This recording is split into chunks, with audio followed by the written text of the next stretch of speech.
Hi guys, ഞങ്ങൾ എല്ലാവരും 4 മണിക്ക് കഴിഞ്ഞിട്ടുണ്ട് കേട്ടോ. കല്യാണത്തിന് മോളെ ധൃതിയിലാട്ടോ. ഞാൻ ട്രെയിനിലാണ് കയറുക എന്നൊക്കെ തലേന്നേ പറഞ്ഞ് ശ്രീമോള് രാത്രി ഉറങ്ങിയിട്ടേ ഇല്ല. അവൾ നേരത്തെ എണീക്കോ എന്നുള്ള സംശയത്തിലായിരുന്നു. പക്ഷേ അവളാണ് ഫസ്റ്റ് എണീറ്റിട്ടോ. നല്ല തണുപ്പും ചടപടച്ച കൂലിക്ക് കഴിഞ്ഞ് വേഗം റെഡി 5-5:15 ആയപ്പോഴേക്ക് ഞങ്ങൾ വീട് പൂട്ടി പുറത്തിറങ്ങി കേട്ടോ.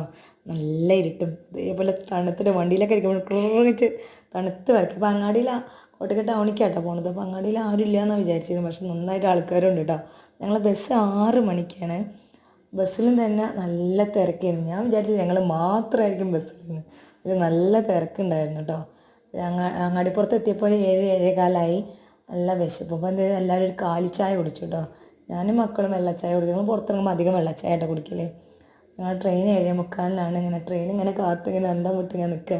ശ്രീമോക്ക് കാണുമ്പോൾ ക്ഷേമൊക്കെ നശിച്ചിരിക്കുന്നുണ്ട്. ട്രെയിനിലേക്കുള്ള സന്തോഷം കൊണ്ടേ എപ്പോഴാണ് ട്രെയിൻ വരിക, എപ്പോഴാണ് കയറുക പറഞ്ഞ് കുറുമ്പൊടിച്ച് ഏകദേശം എന്തായാലും 7:45 ഞങ്ങളെല്ലാവരും ട്രെയിനിൽ കയറി അടിപൊളിയായിട്ട്. അവൾക്ക് ഭയങ്കര സന്തോഷം. സ്റ്റാർട്ടിങ്ങിൽ അത് സ്ലോവിലാണല്ലോ പോവുക.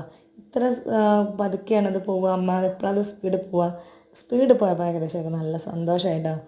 ഉറങ്ങിയിട്ടൊന്നുമില്ല കേട്ടോ. ഇങ്ങനെ പ്രകൃതി ഭംഗി ഇങ്ങനെ ആസ്വദിച്ച് ഇങ്ങനെ ചാടി കളിക്കുന്നു.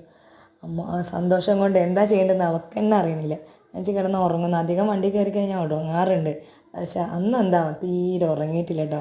അങ്ങനെ തല്ലോടിയിട്ട് എന്തെങ്കിലുമൊക്കെ കഴിക്കണം. അതുപോലെ കടലൊക്കെ വരുമ്പോഴേ കടല പറഞ്ഞിട്ട് അവൾക്ക് ഒരു സോരി ഞങ്ങൾക്ക് തന്നിട്ടില്ല. എന്തായാലും യാത്ര അടിപൊളിയാണ് കേട്ടോ. കുട്ടികൾക്ക് ഭയങ്കര സന്തോഷമായി ചെയ്തിരിക്കും.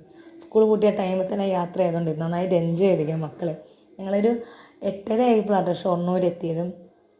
ഹോട്ടലിൽ കയറിയൊന്നും കഴിക്കാൻ നിന്നില്ല. നമ്മളെ കല്യാണം നടക്കുന്നത് കുളപ്പുള്ളി എന്ന സ്ഥലത്താണ്. അപ്പോൾ വേഗം ബസ് കയറി കുളപ്പുള്ളിയിൽ ഇറങ്ങി. അപ്പോഴാണ് എല്ലാവർക്കും ചെറുതായിട്ട് ഇങ്ങനെ വിശപ്പ് തുടങ്ങിയത്.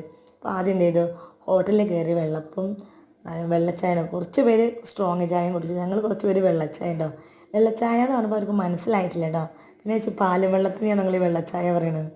ഞങ്ങളങ്ങനെ വെള്ളച്ചായയും ഓരോ വെള്ളപ്പം കഴിച്ച് ഓഡിറ്റോറിയത്തിലായിട്ട് കല്യാണം നടക്കുന്നത്. സുമംഗലി എന്ന ഓഡിറ്റോറിയത്തിലാണ്.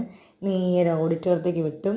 സദ്യയായിരുന്നു കേട്ടോ. അങ്ങനെ അടിച്ച് പൊളിച്ച് സദ്യയൊക്കെ ഇങ്ങനെ കൂട്ടിക്കുഴച്ച് നന്നായിട്ട് തട്ടി വിട്ടു കേട്ടോ. വീഡിയോ ഇഷ്ടമായി ലൈക്ക് ചെയ്യാനും